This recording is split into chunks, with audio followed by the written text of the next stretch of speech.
सियावर रामचंद्र की जय, पवन सुत हनुमान की जय। तो हमारे 14 विश्राम समाप्त हो चुके हैं। तो चलिए 15वां विश्राम प्रभु की आज्ञा लेके प्रारंभ करते हैं। माता के सामने सीता जी से कुछ कहने में सकचाते हैं, पर मन में यह समझकर कि यह समय ऐसा ही है, वे बोले, हे राजकुमारी, मेरी सिखावन सुनो। मन में कुछ दूसरी तरह ना समझ लेना। जो अपना और मेरा भला चाहती हो तो मेरा विचार और मेरा मन मानकर घर रहो। हे भामिनी, मेरी आज्ञा का पालन होगा, सास की सेवा बन पड़ेगी। घर रहने में सभी प्रकार से भलाई है। आदर पूर्वक सास ससुर के चरणों की पूजा करने से बढ़कर दूसरा कोई धर्म नहीं है।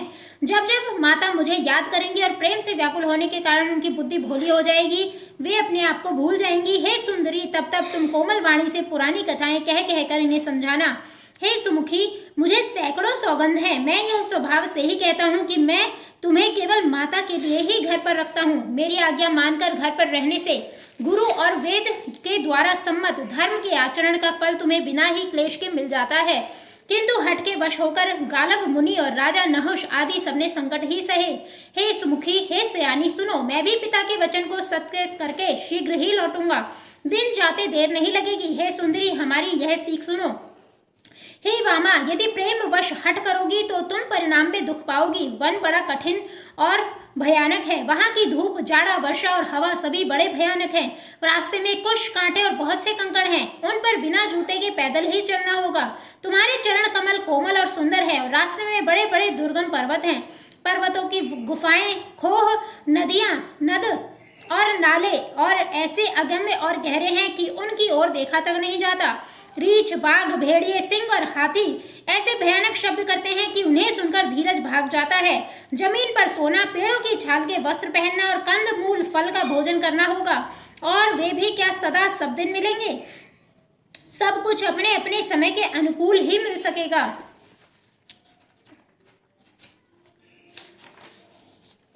मनुष्यों को खाने वाले निशाचर राक्षस फिरते रहते हैं। वे करोड़ों प्रकार के कपट रूप धारण कर लेते हैं। पहाड़ का पानी बहुत ही लगता है। वन की विपत्ति बखानी नहीं जा सकती। वन में भीषण सर्प, सब भयानक पक्षी और स्त्री पुरुषों को चुराने वाले राक्षसों के झुंड रहते हैं। वन की भयंकरता याद आने मात्र से धीर पुरुष भी डर जाते हैं। फिर हे मृगलोचनी, तुम तो स्वभाव से ही डरपोक हो। हे हंस गमनी, तुम वन के योग्य नहीं हो। तुम्हारे वन जाने की बात सुनकर लोग मुझे अपयश देंगे, बुरा कहेंगे। मानसरोवर के अमृत के समान जल से पाली हुई हंसनी कहीं खारे समुद्र में जी सकती है? नवीन आम के वन में विहार करने वाली कोयल क्या करील के जंगलों में शोभा पाती है? हे चंद्रमुखी, हृदय में ऐसा विचार कर तुम घर ही पर रहो। वन में बड़ा कष्ट है। स्वाभाविक ही हित चाहने वाले गुरु और स्वामी की सीख को जो सिर चढ़ाकर नहीं मानता, वह हृदय में भरपेट पछताता है और उसके हित की हानि अवश्य होती है। प्रीतम के कोमल तथा मनोहर वचन सुनकर सीता जी के सुंदर नेत्र जल से भर गए। श्री राम जी की यह शीतल सीख उनको कैसी जलाने वाली हुई, जैसे चकवी को शरद ऋतु की चांदनी रात होती है। जानकी जी से कुछ उत्तर देते नहीं बनता। वे यह सोचकर व्याकुल हो उठी कि मेरे पवित्र और प्रेमी स्वामी मुझे छोड़ जाना चाहते हैं। नेत्रों के जल को जबरदस्ती रोककर वे पृथ्वी की कन्या सीता जी हृदय में धीरज धरकर सास के पैर लगकर हाथ जोड़कर कहने लगी, हे देवी, मेरी इस बड़ी भारी ठिड़ाई को क्षमा कीजिए। मुझे प्राणपति ने वही शिक्षा दी है जिससे मेरा परम हित हो, परंतु मैंने मन में समझकर देख लिया कि पति के वियोग के समान जगत में कोई दुख नहीं है। हे प्राणनाथ, हे दया के धाम, हे सुंदर, हे सुखों के देने वाले, हे सुजान, हे रघुकुल रूपी कुमुद के खिलाने वाले चंद्रमा, आपके बिना स्वर्ग भी मेरे लिए नरक के समान है। माता, पिता, बहन, प्यारा भाई, प्यारा परिवार, मित्रों का समुदाय, सास ससुर, गुरु, स्वजन, बंधु बांधव, सहायक और सुंदर सुशील और सुख देने वाला पुत्र, हे नाथ, जहाँ तक स्नेह और नाते हैं, पति के बिना स्त्री को सभी सूर्य से भी बढ़कर तपाने वाले हैं। शरीर, धन, घर, पृथ्वी, नगर और राज्य, पति के बिना स्त्री के लिए यह सब शोक का समाज है। भोग रोग के समान है, गहने भार रूप है और संसार यम यातना नरक की पीड़ा के समान है। हे प्राणनाथ, आपके बिना जगत में मुझे कहीं कुछ भी सुखदायी नहीं है। जैसे बिना जीव के देह है और बिना जल के नदी, वैसे ही हे नाथ, बिना पुरुष के स्त्री है।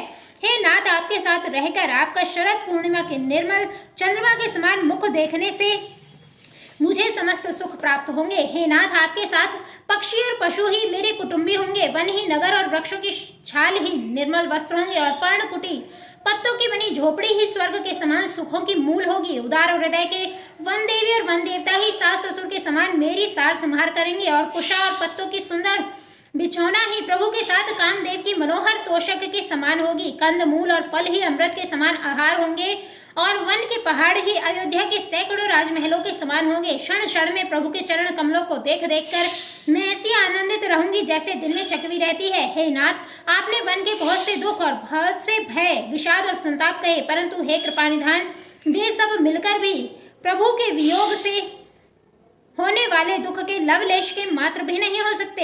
ऐसा जी में जानकर हे सुजान शिरोमणि, आप मुझे साथ ले लीजिए, न यहाँ न छोड़िए। हे स्वामी, मैं अधिक क्या विनती करूं, आप करुणामय हैं और सबके हृदय के अंदर की जानने वाले हैं। हे दीन बंधु, हे सुंदर, हे सुख देने वाले, हे शील और प्रेम के भंडार, यदि अवधि 14 वर्ष तक मुझे अयोध्या में रखते हैं तो जान लीजिए कि मेरे प्राण नहीं रहेंगे। क्षण क्षण में आपके चरण कमलों को देखते रहने से मुझे मार्ग में चलने में थकावट न होगी। हे प्रियतम, मैं सभी प्रकार से आपकी सेवा करूंगी और मार्ग में चलने से होने वाली सारी थकावट को दूर कर दूंगी। आपके पैर धोकर पेड़ों की छाया में बैठकर मन में प्रसन्न होकर हवा करूंगी। पसीने की बूंदों सहित श्याम शरीर को देखकर प्राणपति के दर्शन करते हुए दुख के लिए मुझे अवकाश ही कहाँ रहेगा। समतल भूमि पर घास और पेड़ों के पत्ते बिछाकर यह दासी रात भर आपके चरण दबावेगी। बार बार आपकी कोमल मूर्ति को देखकर मुझे गर्म हवा भी ना लगेगी। प्रभु के साथ रहते मेरी ओर देखने वाला कौन है? अर्थात कोई नहीं देख सकता। जैसे सिंह की स्त्री को खरगोश और सियार नहीं देख सकते, मैं सुकुमारी हूँ और नाथ वन के योग्य हैं। आपको तो तपस्या उचित है, मुझको विषय भोग। ऐसे कठोर वचन सुनकर भी जब मेरा हृदय ना फटा तो हे प्रभु, मालूम होता है ये पामर प्राण आपके वियोग का भीषण दुख सहेंगे। ऐसा कहकर सीता जी बहुत ही व्याकुल हो गई। वे वचन के वियोग को भी ना संभाल सकी। अर्थात शरीर से वियोग की बात तो अलग रही, वचन से भी वियोग की बात सुनकर वे अत्यंत विकल हो गईं। उनकी यह दशा देखकर श्री रघुनाथ जी ने अपने जी में जान लिया कि हठ पूर्वक इन्हें यहाँ रखने से ये प्राणों को ना रखेंगी। तब कृपालु सूर्य कुल के स्वामी श्री रामचंद्र जी ने कहा कि सोच छोड़कर मेरे साथ वन को चलो।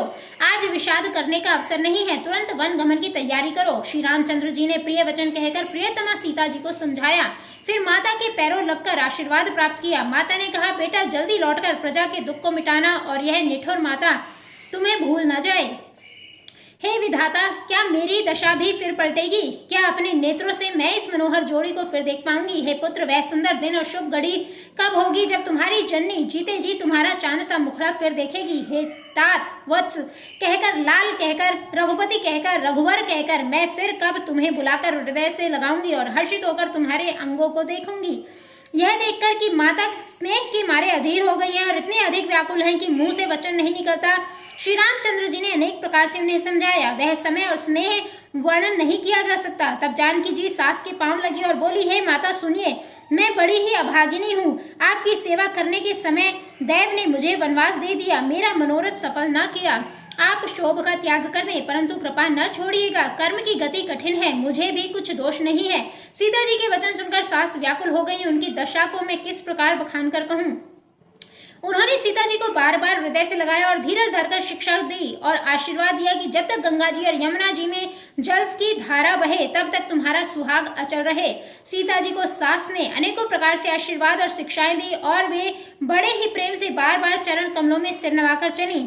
जब लक्ष्मण जी ने ये समाचार पाए तब वे व्याकुल होकर उदास मुंह उठ दौड़े। शरीर कांप रहा है, रोमांच हो रहा है, नेत्र आंसुओं से भरे हैं। प्रेम से अत्यंत अधीर होकर उन्होंने श्री रामचंद्र जी के चरण पकड़ लिए। वे कुछ कह नहीं सकते, खड़े खड़े देख रहे हैं। ऐसे दीन हो रहे हैं मानो जल से निकाले जाने पर मछली दीन हो रही है। हृदय में यह सोच है कि हे विधाता, क्या होने वाला है? क्या हमारा सब सुख और पुण्य पूरा हो गया? मुझको श्री रघुनाथ जी क्या कहेंगे? घर पर रखेंगे या साथ ले चलेंगे? श्री रामचंद्र जी ने भाई लक्ष्मण को हाथ जोड़े और शरीर तथा घर सभी से नाता तोड़े हुए देखा। तब नीति में निपुण और शील, स्नेह, सरलता और सुख के समुद्र श्री रामचंद्र जी वचन बोले, हे तात, परिणाम में होने वाले आनंद को हृदय में समझकर तुम प्रेमवश अधीर मत हो। जो लोग माता पिता, गुरु और स्वामी की शिक्षा को स्वाभाविक ही सिर चढ़ाकर उसका पालन करते हैं, उन्होंने ही जन्म लेने का लाभ पाया है, नहीं तो जगत में जन्म व्यर्थ ही है। हे भाई, हृदय में ऐसा जानकर मेरी सीख सुनो और माता पिता के चरणों की सेवा करो। भरत और शत्रुघ्न घर पर नहीं है, महाराज वृद्ध हैं और उनके मन में मेरा दुख है। इस अवस्था में मैं तुमको साथ लेकर वन जाऊं तो अयोध्या सभी प्रकार से नाथ हो जाएगी। गुरु, पिता, माता, प्रजा और परिवार सभी पर दुख का दुस्सह भार आ पड़ेगा। अतः तुम यही रहो और सबका संतोष करते रहो, नहीं तो हे तात बड़ा दोष होगा। जिसके राज्य में प्यारी प्रजा दुखी रहती है वह राजा अवश्य ही नरक का अधिकारी होता है।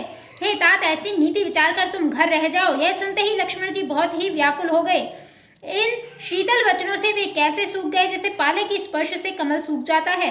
प्रेमवश लक्ष्मण जी से कुछ उत्तर देते नहीं बनता। उन्होंने व्याकुल होकर श्री राम जी के चरण पकड़ लिए और कहा, हे नाथ, मैं दास हूँ और आप स्वामी हैं, अतः आप ही मुझे छोड़ दें तो मेरा क्या वश है। हे स्वामी, आपने मुझे सीख तो बड़ी अच्छी दी है, पर मुझे अपनी कायरता से वह मेरे लिए पहुंच के बाहर लगी। शास्त्र और नीति के तो वे ही श्रेष्ठ पुरुष अधिकारी हैं जो धीर हैं, धर्म की दूरी को धारण करने वाले हैं। मैं तो प्रभु आपके स्नेह में पला हुआ छोटा बच्चा हूँ। कहीं हंस भी मंदराचल या सुमेरु पर्वत को उठा सकते हैं। हे नाथ, स्वभाव से ही कहता हूँ, आप विश्वास करें, मैं आपको छोड़कर गुरु, पिता, माता किसी को भी नहीं जानता। जगत में जहाँ तक स्नेह का संबंध प्रेम और विश्वास है, जिनको स्वयं वेद ने गाया है। हे स्वामी, हे दीन बंधु, हे सबके हृदय के अंतर की जानने वाले, मेरे तो वे सब कुछ केवल आप ही हैं। धर्म और नीति का उपदेश तो उसको करना चाहिए जिसे कीर्ति, विभूति या सद्गति प्यारी हो, किंतु जो मन, वचन और कर्म से चरणों में ही प्रेम रखता हो, हे कृपा सिंधु, क्या वह भी त्यागने के योग्य है। दया के समुद्र श्री रामचंद्र जी ने भले भाई के कोमल और नम्रता युक्त वचन सुनकर और उन्हें स्नेह के कारण डरे हुए जानकर हृदय से लगाकर समझाया और कहा, हे भाई, जाकर माता से विदा मांगाओ और जल्दी वन को चलो। रघुकुल में श्रेष्ठ श्री राम जी की वाणी सुनकर लक्ष्मण जी आनंदित हो गए। बड़ी हानि दूर हो गई और बड़ा लाभ हुआ। वे हर्षित हृदय से माता सुमित्रा जी के पास आए, मानो अंधा फिर से नेत्र पा गया हो। उन्होंने जाकर माता के चरणों में मस्तक नवाया, किंतु उनका मन रघुकुल को आनंद देने वाले श्री राम और जानकी जी के साथ था। माता ने उदास मन देखकर उनसे कारण पूछा। लक्ष्मण जी ने सब कथा विस्तार से कह सुनाई। सुमित्रा जी कठोर वचनों को सुनकर ऐसी सहम गई जैसे हिरनी चारों ओर वन में आग लगी देखकर सहम जाती है।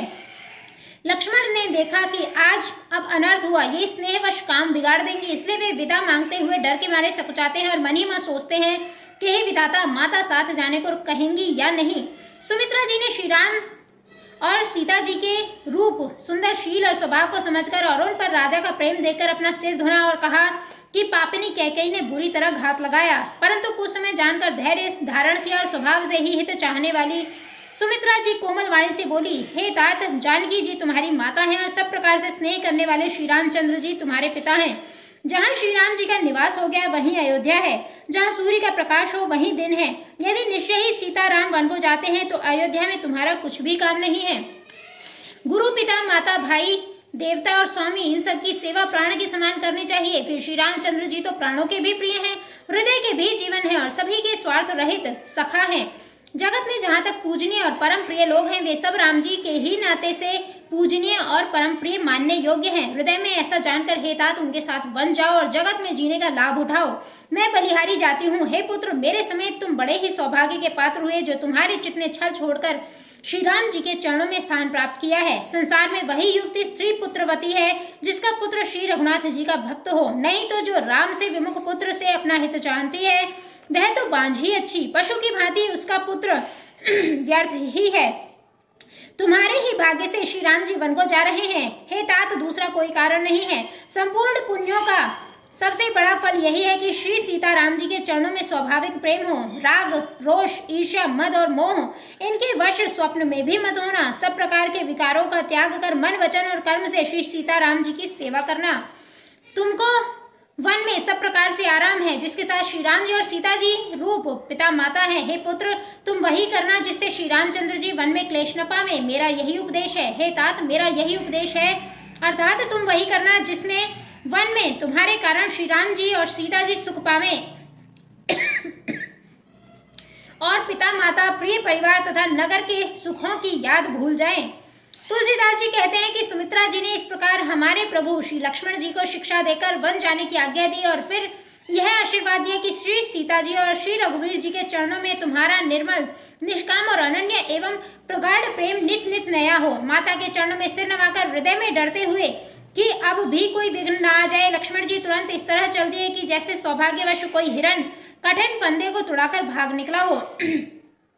लक्ष्मण जी वहां गए जहां श्री जानकी नाथ जी थे और प्रिय का साथ पाकर मन में बड़े ही प्रसन्न हुए। श्री राम जी और सीता जी के सुंदर चरणों की वंदना करके वे उनके साथ चले और राजभवन में आए। नगर के स्त्री पुरुष आपस में कह रहे हैं कि विधाता ने खूब बनाकर बात बिगाड़ी। उनके शरीर दुबले, मन दुखी और मुख उदास हो रहे हैं। वे ऐसे व्याकुल हैं जैसे शहद छीन लिए जाने पर शहद की मक्खियां व्याकुल हों। सब हाथ मल रहे हैं और सिर धोनकर पछता रहे हैं, मानो बिना पंख के पक्षी व्याकुल हो रहे हैं। राजद्वार पर बड़ी भीड़ हो रही है। अपार विषाद का वर्णन नहीं किया जा सकता।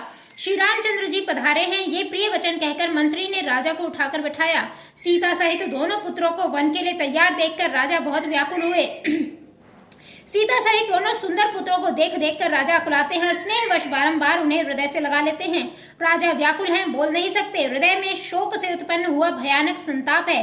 तब रघुकुल के वीर श्री रामचंद्र जी ने अत्यंत प्रेम से चरणों में सिर नवाकर उठकर विदा मांगी। हे पिताजी, मुझे आशीर्वाद और आज्ञा दीजिए। हर्ष के समय आप शोक क्यों कर रहे हैं? हे तात, प्रिय के प्रेमवश प्रमाद करने से जगत में यश जाता रहेगा और निंदा होगी। यह सुनकर स्नेहवश राजा ने उठकर श्री राम जी की बाह पकड़कर उन्हें बिठा लिया और कहा,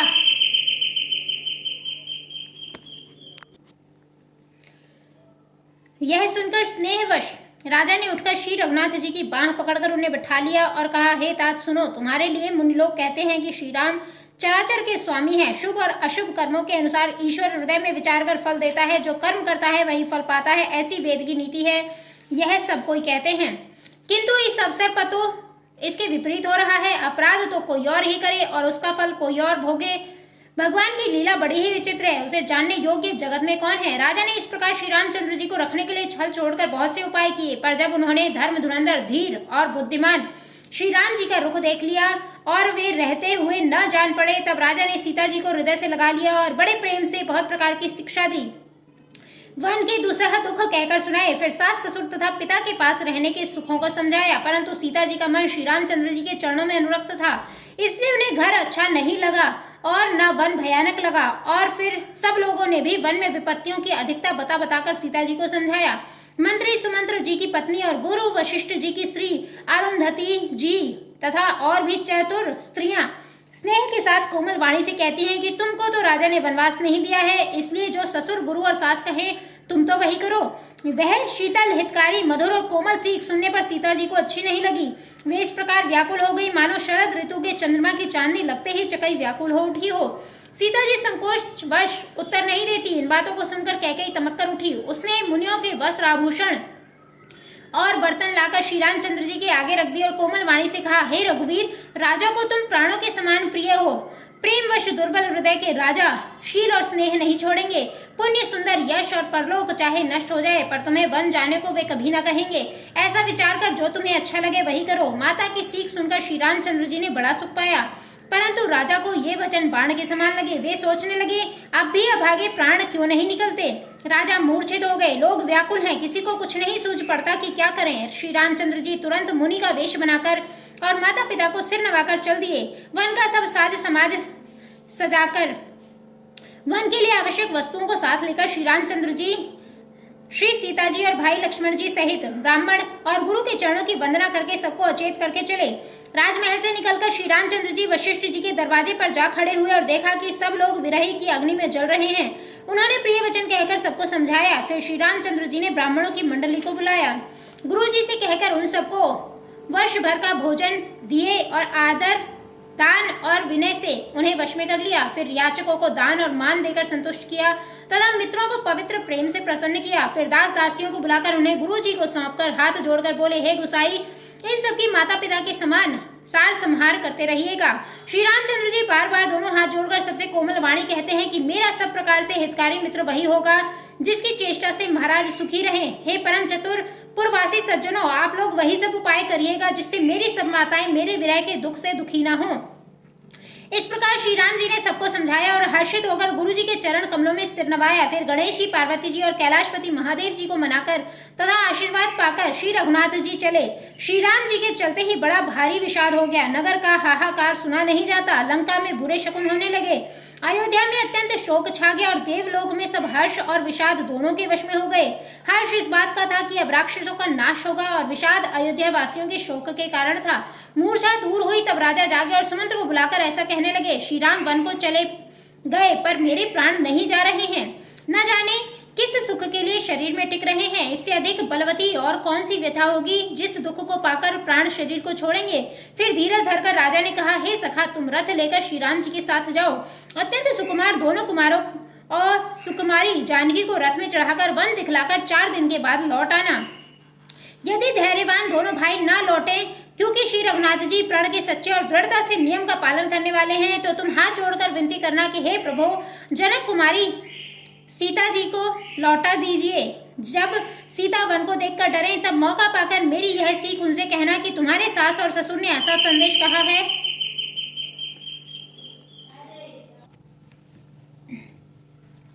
जब सीता वन को देखकर डरे तब मौका पाकर मेरी यह सीख उनसे कहना कि तुम्हारी सास और ससुर ने ऐसा संदेश दिया है कि हे पुत्री, तुम लौट चलो, वन में बहुत क्लेश है। कभी पिता के घर, कभी ससुराल, जहाँ तुम्हारी इच्छा हो वहीं रहना। इस प्रकार तुम बहुत से उपाय करना। यदि सीता जी लौट आए तो मेरे प्राणों को सहारा हो जाएगा, नहीं तो अंत में मेरा मरण ही होगा। विधाता के विपरीत होने पर कुछ वश नहीं चलता। हा राम, हा लक्ष्मण, और सीता को लाकर दिखलाओ। ऐसा कहकर राजा मूर्छित होकर पृथ्वी पर गिर पड़े। सुमंत्र जी राजा की आज्ञा पाकर सिर नवाकर और बहुत जल्दी रथ जुड़वाकर वहां गए जहां नगर के बाहर सीता जी सहित दोनों भाई थे। तब वहां पहुंचकर सुमंत्र ने राजा के वचन श्री रामचंद्र जी को सुनाया और विनती करके उनको रथ पर चढ़ाया। सीता जी सहित दोनों भाई रथ पर चढ़कर हृदय में अयोध्या को सिर नवाकर चले। श्री रामचंद्र जी को जाते हुए और अयोध्या को अनाथ होते हुए देखकर सब लोग व्याकुल होकर उनके साथ हो लिए। कृपा के समुद्र श्री राम जी उन्हें बहुत तरह से समझाते हैं तो वे अयोध्या की ओर लौट जाते हैं, किंतु प्रेमवश फिर लौट आते हैं। अयोध्यापुरी बड़ी डरावनी लग रही है, मानो अंधकारमयी काल रात्रि ही हो। नगर के नर नारी भयानक जंतुओं के समान एक दूसरे को देखकर डर रहे हैं।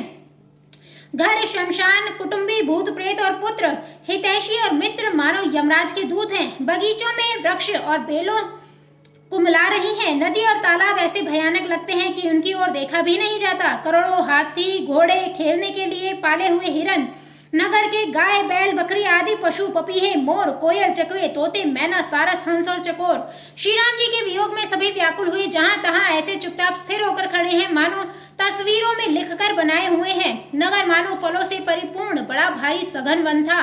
नगर निवासी सब स्त्री पुरुष, बहुत से पशु पक्षी थे, अर्थात अवधपुरी अर्थ, धर्म, काम, मोक्ष चारों फलों को देने वाली नगरी थी और सब स्त्री पुरुष सुख से उन फलों को प्राप्त करते थे। विधाता ने कैकेयी को भीलनी बनाया, जिसने 10 दिशाओं में दुसह दावाग्नि लगा दी। श्री रामचंद्र जी के विरह की इस अग्नि को लोग सह न सके। सब लोग व्याकुल होकर भाग चले। सबने मन में विचार कर लिया कि श्री राम जी, लक्ष्मण जी और सीता जी के बिना सुख नहीं है। जहां श्री राम जी रहेंगे वहीं सारा समाज रहेगा। श्री रामचंद्र जी के बिना अयोध्या में हम लोगों का कुछ काम नहीं है।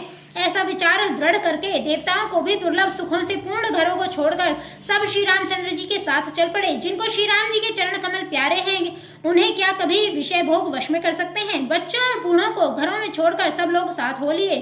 पहले दिन श्री रघुनाथ जी ने तमसा नदी के तीर पर निवास किया। प्रजा को प्रेमवश देखकर श्री रघुनाथ जी के दयालु हृदय में बड़ा दुख हुआ। प्रभु श्री रघुनाथ जी करुणामय हैं, पराई पीड़ा को वे तुरंत पा जाते हैं, अर्थात दूसरे का दुख देखकर वे तुरंत स्वयं दुखी हो जाते हैं।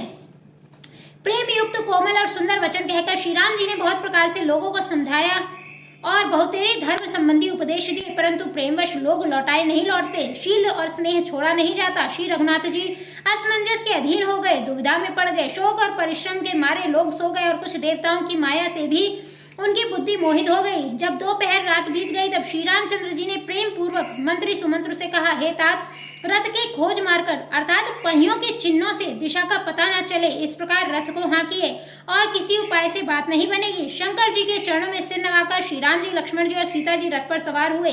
मंत्री ने तुरंत ही रथ को इधर उधर खोज छिपाकर चल दिया। सवेरा होते ही सब लोग जागे तो बड़ा शोर मचा कि श्री रघुनाथ जी चले गए, कहीं रथ का खोज नहीं पाते। सब हा राम पुकारते हुए चारों ओर दौड़ रहे हैं, मानो समुद्र में जहाज डूब गया हो, जिससे व्यापारियों का समुदाय बहुत ही व्याकुल हो उठा हो। वे एक दूसरे को उपदेश देते हैं कि श्री रामचंद्र जी ने हम लोगों को क्लेश होगा यह जानकर छोड़ दिया है। वे लोग अपनी निंदा करते हैं और मछलियों की सराहना करते हैं। श्री रामचंद्र जी के बिना हमारे जीने को धिक्कार है। विधाता ने यदि प्यारे का वियोग ही रचा तो फिर उसने मांगने पर मृत्यु क्यों नहीं दी। इस प्रकार बहुत से प्रलाप करते हुए वे संताप से भरे हुए अयोध्या जी में आए। उन लोगों के विषम वियोग की दशा का वर्णन नहीं किया जा सकता। 14 साल की अवधि की आशा से ही वे प्राणों को रख रहे हैं। सब स्त्री पुरुष श्री रामचंद्र जी के दर्शन के लिए नियम और व्रत करने लगे और ऐसे सुखी हो गए जैसे चकवा चकवी और कमल सूर्य के बिना दीन हो जाते हैं। सीता जी और मंत्री सहित दोनों भाई श्रृंगवेरपुर जा पहुंचे। वहां गंगा जी को देखकर श्री राम जी रथ से उतर पड़े और बड़े हर्ष के साथ उन्होंने दंडवत की। लक्ष्मण जी, सुमंत्र और सीता जी ने भी प्रणाम किया। सबके साथ श्री रामचंद्र जी ने सुख पाया। गंगा जी समस्त आनंद मंगलों की मूल हैं। वे सब सुखों की करने वाली और सब पीड़ाओं की हरने वाली हैं। अनेक कथा प्रसंग कहते हुए श्री राम जी गंगा जी की तरंगों को देख रहे हैं। उन्होंने मंत्री को, छोटे भाई लक्ष्मण जी को और प्रिया सीता जी को देव नदी गंगा जी की बड़ी महिमा सुनाई। इसके बाद सबने स्नान किया, जिससे मार्ग का सारा श्रम थकावट दूर हो गया और पवित्र जल पीते ही मन प्रसन्न हो गया। जिनके स्मरण मात्र से बार बार जन्मने और मरने का महान श्रम मिट जाता है, उनको श्रम होना यह केवल लौकिक व्यवहार अर्थात नर लीला है। शुद्ध सच्चिदानंद कंद स्वरूप सूर्य कुल के ध्वजारूप भगवान श्री रामचंद्र जी मनुष्यों के सुदृश ऐसे चरित्र करते हैं जो संसार रूपी समुद्र के पार उतरने के लिए पुल के समान है। जब निषाद राज गुह ने यह खबर पाई तब आनंदित होकर उसने अपने प्रियजनों और भाई बंधुओं को बुला लिया और भेंट देने के लिए फल मूल लेकर और उन्हें भारी बहंगियों में भरकर मिलने के लिए चला। उसके हृदय में हर्ष का पार नहीं था। दंडवत करके भेंट सामने रखकर वह अत्यंत प्रेम से प्रभु को देखने लगा। श्री रघुनाथ जी ने स्वाभाविक स्नेह के वश होकर उसे अपने पास बैठाकर कुशल पूछी। निषाद राज ने उत्तर दिया, हे नाथ, आपके चरण कमल के दर्शन से ही कुशल है। आज मैं भाग्यवान पुरुषों की गिनती में आ गया। हे देव, यह पृथ्वी, धन और घर सब आपका है। मैं तो परिवार सहित आपका नीच सेवक हूँ। आप कृपा करके श्रृंगवेरपुर में पधारिए और इस दास की प्रतिष्ठा बढ़ाइए, जिससे सब लोग मेरे बड़े भाग्य की बड़ाई करें। श्री रामचंद्र जी ने कहा, हे सुजान सखा, तुमने जो कुछ कहा सब सत्य है, परंतु पिताजी ने मुझको और ही आज्ञा दी है। उनके आज्ञानुसार मुझे 14 वर्ष तक मुनियों का व्रत और वेश धारण कर और मुनियों के योग्य आहार करते हुए वन में ही बसना है। गांव के भीतर निवास करना उचित नहीं है। यह सुनकर गुह को बड़ा दुख हुआ। श्री राम जी, लक्ष्मण जी और सीता जी के रूप को देखकर वे गांव के स्त्री पुरुष प्रेम के साथ चर्चा करते हैं। कोई कहती है, हे सखी, कहो तो वे माता पिता कैसे हैं जिन्होंने ऐसे सुंदर सुकुमार बालकों को वन में भेज दिया है। कोई एक कहते हैं, राजा ने अच्छा ही किया, इसी बहाने हमें भी ब्रह्मांड ने नेत्रों का लाभ दिया।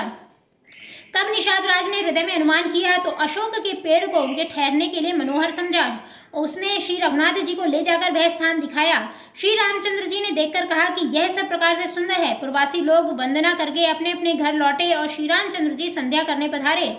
गुह ने इसी बीच कुश और कोमल की पत्तों की कोमल और सुंदर साथरी सजाकर बिछा दी और पवित्र मीठे और कोमल देख देखकर दोनों में भर भर कर फल मूल और पानी रख दिया, अथवा अपने हाथों से फल मूल दोनों में भर भर कर रख दिए। सीता जी, सुमंत्र जी और भाई लक्ष्मण जी सहित कंद मूल फल खाकर रघुकुल मणि श्री रामचंद्र जी लेट गए। भाई लक्ष्मण जी उनके पैर दबाने लगे। फिर प्रभु श्री रामचंद्र जी को सोते जानकर लक्ष्मण जी उठे और कोमल वाणी से मंत्री सुमंत्र जी को सोने के लिए कहकर वहां से कुछ दूर पर धनुष बाण से सजकर वीरासन से बैठकर जागने लगे, अर्थात पहरा देने लगे। गुह ने विश्वास पात्र पहरेदारों को बुलाकर अत्यंत प्रेम से जगह जगह नियुक्त कर दिया और आप कमर में तरकस बांधकर तथा धनुष पर बाण चढ़ाकर लक्ष्मण जी के पास जा बैठा। प्रभु को जमीन पर सोते देखकर प्रेमवश निषाद राज के हृदय में विषाद हो आया। उसका शरीर पुलकित हो गया और नेत्रों से प्रेम आंसुओं का जल बहने लगा। वह प्रेम सहित लक्ष्मण जी से वचन कहने लगा, महाराज दशरथ जी का महल तो स्वभाव से ही सुंदर है। इंद्र भवन भी जिसकी समानता नहीं पा सकता। उसमें सुंदर मणियों के रचे चौबारे छत के ऊपर बंगले हैं, जिन्हें मानो रति के पति कामदेव ने ही अपने हाथों से सजाकर बनाया है, जो पवित्र, बड़े ही विलक्षण, सुंदर भोगों पदार्थों से पूर्ण और फूलों की सुगंध से सुवासित हैं, जहाँ सुंदर पलंग और मणियों के दीपक हैं तथा सब प्रकार का पूरा आराम है, जहाँ ओढ़ने बिछाने के अनेकों वस्त्र, तकिए और गद्दे हैं, जो दूध के फेन के समान कोमल, निर्मल और उज्ज्वल हैं। वहाँ श्री सीता जी और श्री रामचंद्र जी को रात को सोया करते थे और अपनी शोभा से रति और कामदेव के गर्भ को हरण करते थे। वही श्री सीता और श्री राम जी आज घास फूस की साथरी पर थके हुए बिना वस्त्र के ही सोए हैं। ऐसी दशा में वे देखे नहीं जाते। माता पिता, कुटुंबी, पुरवासी, मित्र, अच्छे शील स्वभाव के दास और दासियां सब जिनकी अपने प्राणों की तरह सार संहार करते थे, वही प्रभु श्री राम जी आज पृथ्वी पर सो रहे हैं। जिनके पिता जनक जी हैं, जिनका प्रभाव जगत में प्रसिद्ध है, जिनके ससुर इंद्र के मित्र रघुराज दशरथ जी हैं और पति श्री रामचंद्र जी हैं, वही जानकी जी आज जमीन पर सो रही हैं। विधाता किसको प्रतिकूल नहीं होता।